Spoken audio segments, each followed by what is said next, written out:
पिता बेटी की दिल छू लेने वाली कहानी।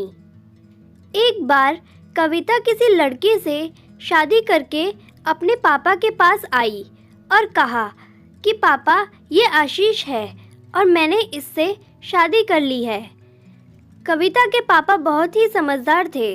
उन्हें कविता की यह बात सुनकर गुस्सा तो बहुत आ रहा था, लेकिन उन्होंने बिना गुस्सा किए बस कविता से कहा, तुम दोनों घर से निकल जाओ।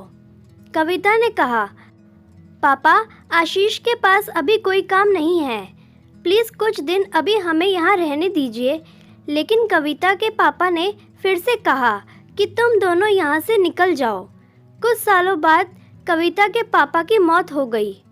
दुर्भाग्यवश आशीष ने भी कविता को छोड़ दिया था और कविता एक रेस्टोरेंट चलाकर अकेले ही अपने एक बेटे और बेटी का पालन पोषण कर रही थी।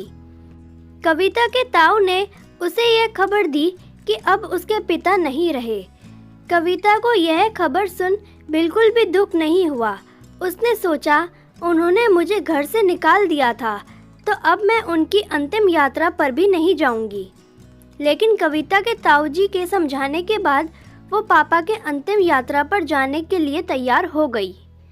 कविता अपने पापा की अंतिम यात्रा पर गई, लेकिन उसे अपने पापा की मौत का कोई दुख नहीं था। कविता के पापा की आज 13वीं थी। सभी क्रियाक्रम पूरे हो चुके थे, सभी मेहमान भी जा चुके थे।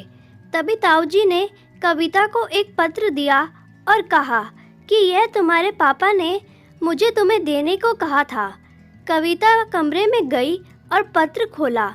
उसमें लिखा था, मेरी प्यारी गुड़िया, मुझे मालूम है कि तुम मुझसे बहुत नाराज़ हो।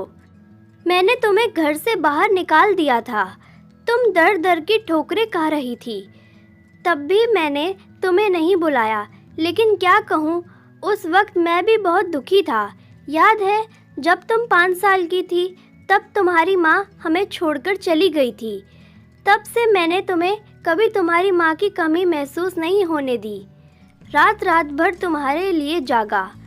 तुम्हारे स्कूल जाने पर पूरे दिन तुम्हारे स्कूल के गेट पर बैठा रहता। वो कच्चा पका खाना जब तुम्हें पसंद नहीं आता तो तुम्हारे लिए फिर से खाना बनाता ताकि तुम भूखी ना रहो। रात रात भर जब तुम पढ़ाई करती तो रात भर जाग कर तुम्हें चाय बनाकर पिलाता। बड़े होने पर वो तुम्हारा छोटे कपड़े पहनना, शराब पीना, पार्टियों में जाना, इन सब चीज़ों में मैंने तुम्हारा साथ दिया। मेरे भी बड़े अरमान थे बेटी कि मैं तुम्हारी शादी धूमधाम से करूं, लेकिन ऐसा कुछ नहीं हुआ। तुम्हारी वजह से मैंने कभी दूसरी शादी नहीं की, लेकिन तुमने अपनी ज़िंदगी का इतना बड़ा फैसला अकेले ही कर लिया। उसमें भी तुमने एक ऐसे लड़के से शादी कर ली जो सिर्फ वासना और पैसे के लिए ना जाने कितनी लड़कियों की ज़िंदगी बर्बाद कर चुका था। मैंने आशीष के बारे में पता लगाया था, लेकिन क्या करूं, तुम तो उस वक्त प्यार में अंधी थी। खैर, जो भी हुआ हो, बस हो सके तो मुझे माफ़ कर देना।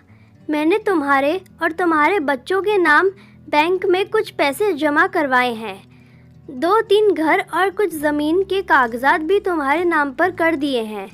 तुम्हारी माँ के गहने भी अलमारी में पड़े हैं।